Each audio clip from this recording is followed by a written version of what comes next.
Assalamualaikum warahmatullahi wabarakatuh. Selamat sore. Kita berjumpa di dalam edisi yang sangat spesial sore ini, yaitu edisi terkait dengan Hari Pahlawan, hari pertempuran yang luar biasa dalam Perang Surabaya tanggal 10 November 1945 tentunya. Dan ini akan kita kupas sedikit dari sisi yang berbeda di Mas Mansur Channel tentunya dong. Nah, saudara-saudara, para penonton Mas Mansur Channel yang saya banggakan, saya ingin berbicara terkait pertempuran Surabaya 10 November 1945. Banyak media, banyak tulisan yang menyatakan bahwa pertempuran itu adalah pertempuran yang sangat heroik, pertempuran yang sangat luar biasa, di mana arek-arek Surabaya mampu menunjukkan perlawanannya dan kegigihannya terhadap pasukan sekutu yang dipimpin oleh Mayor Jenderal I.C. Mensik dan sebagainya. Nah, di sini arek-arek Surabaya tersebut kemudian melawan dengan gagah berani.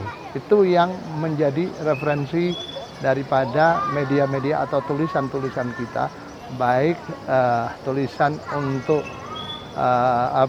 konsumsi di pendidikan maupun tulisan di media-media yang ada. Nah, juga yang perlu diketahui bahwa dalam pertempuran tersebut diceritakan bagaimana yang terjadi, bagaimana sebuah kisah yang paling heroik dari seorang Bung Tomo, seorang yang luar biasa dalam suatu orasi, dalam sebuah momentum untuk terus membuat propaganda, untuk terus memberi semangat terhadap rakyat, terhadap para pemuda yang ada di Surabaya dan sekitarnya. Nah, memang saat itu yang terjadi, bagaimana banyak orang juga larut dalam propaganda, larut dalam satu semangat untuk melawan kedatangan tentara sekutu yang diboncengi oleh tentara Nika, saudara-saudara. Nah, ini yang terjadi.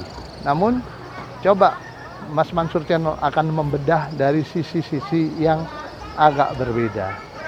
Kita mulai bedah bahwa yang namanya proklamasi 17 Agustus 1945 di Surabaya tentu mempunyai satu semangat yang luar biasa bagi arek-arek Surabaya. Nah, ketika di Jakarta keadaan revolusi masih belum terlalu jelas, di mana para pemimpin, para tokoh maju mundur. Di Surabaya, suasana revolusioner itu sudah ada. Suasana revolusioner itu sudah tiba adanya. Yang dimulai tentu saja kalau kita ingat, ada yang namanya peristiwa rapat raksasa di Stadion Tambak Sari. Rapat raksasa tersebut kemudian terjadi sekitar 11 September 1945, di mana pada saat itu sekitar 150.000 orang. Jadi ketika ibu kota kita di Jakarta belum mampu menggerakkan rakyat untuk menunjukkan pembelaannya kepada Republik, kota Surabaya sudah menunjukkan pembelaannya kepada Republik. Ini yang luar biasa. Dari bagaimana para pemimpin terutama pemimpin muda Surabaya berperan. Nah, rapat raksasa di Stadion Tambak Sari ini kira-kira diikuti sekitar 150.000 orang. Satu jumlah yang luar biasa dalam mendukung satu negara yang baru lahir. Belum genap 1 bulan. Namun pemuda-pemuda arek-arek Surabaya mampu menunjukkan pembelaannya. Nah, siapa orang yang ada di balik itu? Nah, ini juga jarang untuk dimunculkan. Salah satu nama besar dalam menggerakkan rapat raksasa di Stadion Tambak Sari itu ada nama seorang tokoh muda, ketua pemuda Republik Indonesia yang bernama Sumarsono. Sumarsono ini adalah seorang anggota dari sebuah gerakan bawah tanah di bawah binaan, di bawah didikan seorang tokoh bernama Johan Saroja. Nah, Sumarsono ini kemudian dalam rapat di Tambak Sari juga didukung oleh kader-kader yang sempat dibina oleh Bung Johan Saroja. Ada di sana Ruslan Wijaya Sastra, ada Bambang Kaslan, ada juga Kris Subanu, ada Rustam Effendi dan sebagainya. Ini kemudian mampu menggerakkan para pemuda untuk terus nantinya setelah rapat raksasa ini konvoi besar-besaran dan kemudian mampu merebut senjata, mampu merebut gedung-gedung yang dimiliki oleh pemerintah Jepang, diganti benderanya dari Hinomaru, dari bendera matahari terbit menjadi bendera merah putih. Nah, ini yang terjadi adalah sebuah suasana revolusioner. Dan para pemuda di bawah pimpinan Sumarsono yang tergabung dalam Pemuda Republik Indonesia atau PRI kemudian terus-menerus melakukan pengorganisasian massa, melakukan yang namanya sebuah kegiatan yang mampu membuat guyup rukun Surabaya terus berkembang. Nah, seperti itu kira-kira ceritanya. Bahkan nantinya ada yang namanya insiden merah putih biru atau insiden di Hotel Oranye, di mana pada saat itu yang namanya pemuda rakyat sudah mulai terlatih untuk berkumpul, terlatih untuk melawan yang namanya kedatangan orang-orang Belanda yang membonceng tentara sekutu. Nah, itu diperkirakan pada bulan September, saudara-saudara. Nah, kemudian yang terjadi, Surabaya terus memanas. Yang namanya PRI di bawah pimpinan Sumarsono terus melakukan pengendalian kota. Di mana-mana gedung-gedung milik Jepang direbut, merah putih dikibarkan. Bahkan nantinya yang namanya Panglima Tentara Jepang, Mayor Jenderal Iwabe, dan Panglima Angkatan Laut Jepang, Mayor Jenderal Shibata, itu harus menyerahkan senjatanya kepada arek-arek Surabaya. Tentunya di situ peranan besar para pemuda Republik Indonesia atau PRI yang dipimpin oleh Bung Sumarsono dan kawan-kawan. Nah, ini yang terjadi. Dan kemudian, saudara-saudara, situasi Surabaya di bulan-bulan Oktober terus memanas. Bahkan, saudara-saudara, nantinya kita lihat pada 25 Oktober ketika tentara sekutu benar-benar datang, di saat tersebut yang namanya Brigadir Jenderal Malabi kemudian sempat memaksa para pemuda Surabaya untuk menyerahkan yang namanya senjatanya.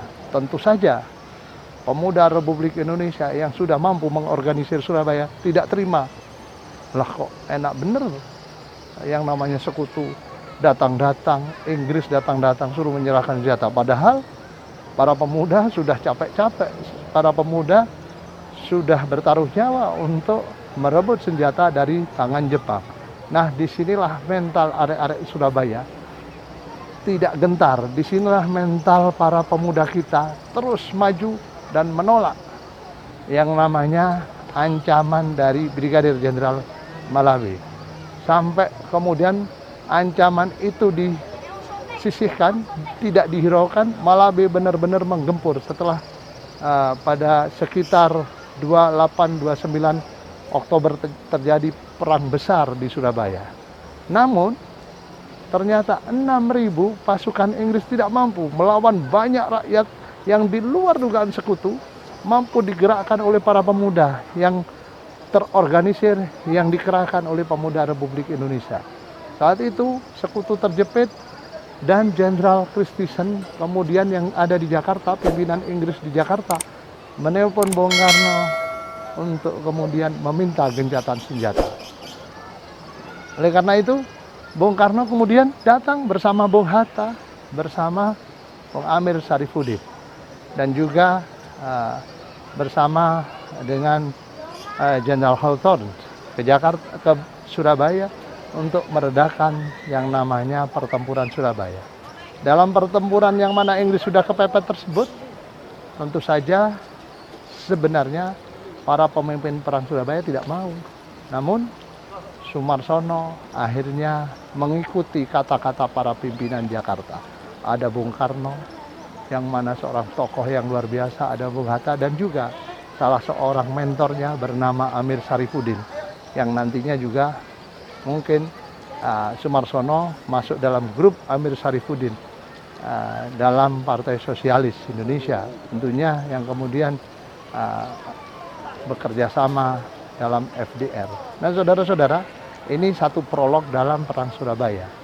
Yang terjadi kemudian, yang namanya setelah Inggris bisa diselamatkan di Surabaya, gencatan senjata mau dimulai, terjadi insiden di jembatan Internasio, di gedung Internasio, di Jembatan Merah, di mana Malabi harus meregang nyawa. Brigadir Jenderal Malabi harus kemudian tewas. Kita tidak tahu di tangan siapa Malabi tewas. Dan itu menjadi satu alasan bagi sekutu, bagi Mayor Jenderal Hawthorne untuk membuat Surabaya bumi hangus. Jadi kemudian yang namanya pasukan sekutu di bawah pimpinan Inggris kemudian mengancam Surabaya untuk kemudian menyerah pada tanggal 10 November tepat jam 6 pagi. Tapi apa yang terjadi? Arek-arek Surabaya terus melawan, arek-arek Surabaya terus kemudian melakukan perlawanan yang sangat sengit. Nah, saat itulah muncul seorang pemuda yang luar biasa dalam menggerakkan sebuah propaganda, dalam menggerakkan semangat rakyat, bernama Sutomo atau yang dikenal dengan Bung Tomo. Bung Tomo ini adalah salah seorang wakil dalam kepengurusan pemuda Republik Indonesia. Bung Tomo adalah salah seorang wakil bagian propaganda pemuda Republik Indonesia yang nantinya kemudian mendirikan sebuah organisasi tersendiri bernama Barisan Pemberontak Republik Indonesia. Nah, oleh karena itu, saudara-saudara, dalam peranan dalam Perang Surabaya ini banyak pemuda yang mesti juga namanya terus kita tulis dalam catatan emas sejarah Perang Surabaya. Tidak hanya Bung Tomo, para penggerak Perang Surabaya, ada nama Sumarsono, ada nama Bambang Kaslan, ada nama Ruslan Wijaya Sastra, ada nama Krisubanu, ada nama Atmaji, dan lain-lain. Ini adalah tokoh-tokoh yang bisa menggerakkan perjuangan rakyat Surabaya dalam melawan kedatangan kembali tentara sekutu. Tentunya ini mungkin satu hal yang bisa menjadi pandangan tersendiri bagi kita, memperkaya pandangan kita, sehingga kita sebagai generasi muda akan tidak hanya dalam satu pandangan, kita akan lebih bisa menilai Perang Surabaya dalam peran serta pemuda-pemuda, tidak hanya 1-2 orang, tapi berbagai macam kelompok. Seperti itu yang bisa saya sampaikan. Terima kasih kepada para penonton Mas Mansur Channel yang saya banggakan. Semoga informasi ini bermanfaat bagi kalian semua, bagi teman-teman semua. Assalamualaikum warahmatullahi wabarakatuh. Selamat sore dan nantinya bermanfaat bagi kita. Salam juang merdeka. Allahu Akbar.